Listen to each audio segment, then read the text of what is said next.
Hello, model railroad fans. Welcome to Vintage Road and Rail. Here recently, I went to a model railroad show in Franklin, Indiana. Actually, this past weekend. Today's date is Monday, August 29th, so Saturday the 27th, I guess it was. They also had the show on the 28th, but by that time I was busted as far as money was concerned, so I didn't see much point going for the second day. But anyway, it was a really nice show. Lots of vendors, lots of layouts. I've got a couple of shorts that I put up, YouTube shorts of a couple of the trains that layouts that I saw up there. But anyway, like I said, lots of vendors, lots of neat stuff. A person could easily go in there and probably spend thousands of dollars if they so chose. Of course, I didn't have anything like that, so. But anyway, among a few other things, I come out with these four locomotives here that you see in the frame. Didn't really spend a whole lot for these. Got them fairly cheap.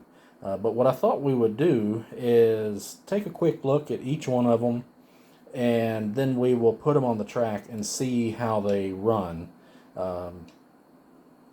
Because I was unable to test these. Now the sellers did give me the option, not so much with these were kind of sold as is, but these two CSX locomotives, the seller did give me the option to, if I could find a test track, and I know they had a couple around there somewhere, to test them, but I got to looking around and completely forgot, and I was halfway back to my motel before I realized I didn't test them, but they weren't overly expensive, so here's hoping. So anyway, let's get started. We'll start with this one and work our way back and just take a quick look at each of them. And again, like I said, we'll give them a test and see how they work. Alright, so this first one is a Bachmann locomotive. It's actually a Spectrum. And this is a GP30, I believe. You can kind of tell by this unique look right here. It looks really good, really nice, and Spectrum is, I believe, one of their higher end, Bachmann's higher end line. In fact, you can see a driver in there, and our number is 4209. But all the detail is molded in, but there might be, I do see some separately applied stuff, so we'll get to that. But anyway, the handrails look nice, and I think I paid $20 for this. And we've got a knuckle coupler here in the front. I believe someone has replaced that with a Katy. And we got some molded detail in here on our trucks, and molded detail here. We got some painted details there. Again, like I said, our driver. And everything looks to be really good. None of the handrails on this side are broken. Again, here's our Katy coupler. A little bit blurry there, and we got our backup light and our number boards, and you can see some separately applied grab irons right there, and pretty much identical on this side. And if we come around to the front, you can see some separately applied grab irons there on the front and on the nose area there, and I keep wanting to go in and out of focus. So anyway, not a lot to see here. So it looks very good. Nice locomotive. And this is a DC locomotive. So this one is a Tyco. Looks like an F7, but I believe these are actually F9s. $5 I paid for this, so I got it really, really cheap. However, it's missing the weight inside. And this was sold as is. He had no idea if it ran or not. And it's your standard Tyco. This one has the MU2 drive, so this is probably the 60s red box air, possibly very, very early, like 1970 or 71 brown box, but I believe it's probably going to be a 60s red box air. This is Penn Central, and all your detail is molded in.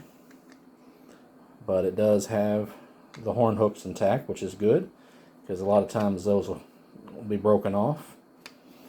So I'll just need to find a weight to put in here. But here in a minute, we'll test it out and we'll see if it actually runs or not, see if it has any kind of life at all. So we'll set this to the side. And this is another $5 locomotive. This is going to be an Tyco C628. And I believe this is going to be made by IHC, but in all honesty, it could potentially be a model power or even an AHM. But I believe this one's going to be actually IHC. So it's Union Pacific. All the detail is molded in. But the reason I picked this one up is it was only $5 and it was complete. We've got our horn hooks are both there, and let me flip it around. All the handrails are intact, and so I figured I could probably get this up and running. If it didn't work, they're usually pretty easy to work on. And this is going to be 12-wheel drive. Nope, it'll be 8-wheel drive and probably 8-wheel pickup. Oop, you can't see. But these wheels here are spinning freely, and these, so you're only going to get drive through these 4 and these 4. So definitely needs a cleanup for sure. So we'll set this off to the side and we'll test it out here in just a moment. So this last one, I wasn't real sure who made this one. It's a CSX, and I believe this is a GP38-2. Looks really, really nice, but all the detail is molded in. And I thought it was an Athearn, but I was a little thrown off by the screws.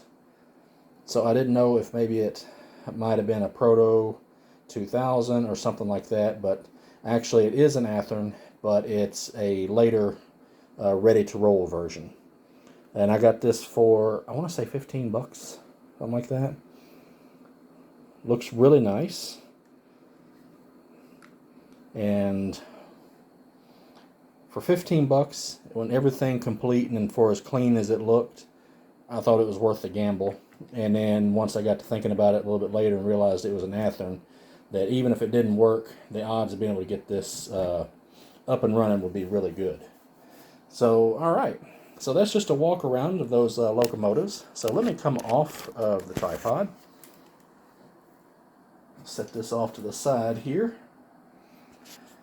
And let's start with this Tyco. I'm already powered up over here. So let's put this rascal on the track. And let's see what we got. So let's give it a little bit of power. Well, it moved a tad. Give it a... okay. Well, we got a working light. Let me give it a little bit more juice. But it is really struggling.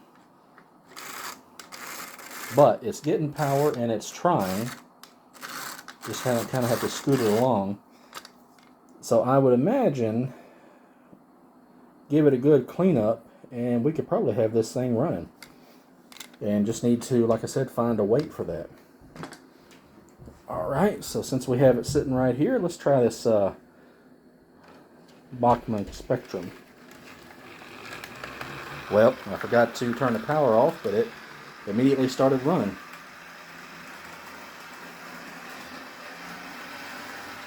Seems a little noisy. I don't know if that's normal for a Bachmann Spectrum, but we got a working headlight, and it seems to be running pretty good. I would imagine it could use a good cleanup, but it's running. It's not breaking any speed records or anything. Let's see if we got a backup light. And I believe we do. Let me get it to full power and you can see it when we come around the bend here. And we do have a backup light. Alright, so that one's running pretty good. So let's set this off to the side here. And this time to make sure my power's off. And let's grab this Tyco C628. Alright, I'm betting this is going to run pretty good. I've got a model power C628 demonstrator unit that runs perfect. And over there underneath that printer, you can't really see it, but I've got a in the box version of this Southern Pacific, and it runs perfect. So I'm placing bets this is going to run just fine. Alright, well, here we go. Well, we got a hum, and we're going backwards. Let's go forwards. And she is running. Actually running quite well. Sounds a little bit grumbly. It's a little bit on the grumbly side. A little louder than what I get from my other two. But they're not the quietest locomotives anyway. But we do have a working headlight. So that's doing great. So let's get over here. And let's come to a stop. And let's reverse. Whoa! Alright.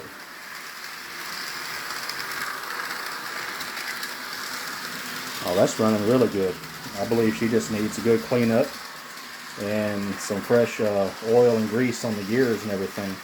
And I believe she'll run like a champ. The only thing is we're missing a horn. So just track one of those down and I think we'll be good to go. Alright, well, we're going to save what's my favorite for last.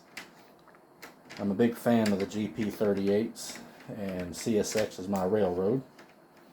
So let's see what we got here. This is, like I said, an Athearn. It's the ready to roll, which I believe is a modern version of a blue box. So let's see if we can get her on the track here.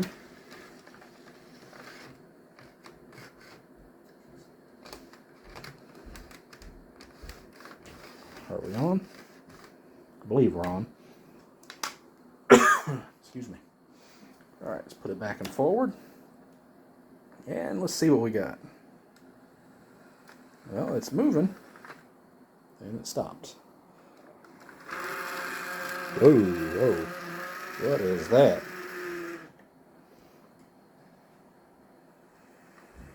Alright, so we're moving. Alright. Well, what was that noise with it? Oh, good Lord. That is ugly. Let's do reverse, see if we can bring it back around. So we have definitely got some kind of an issue.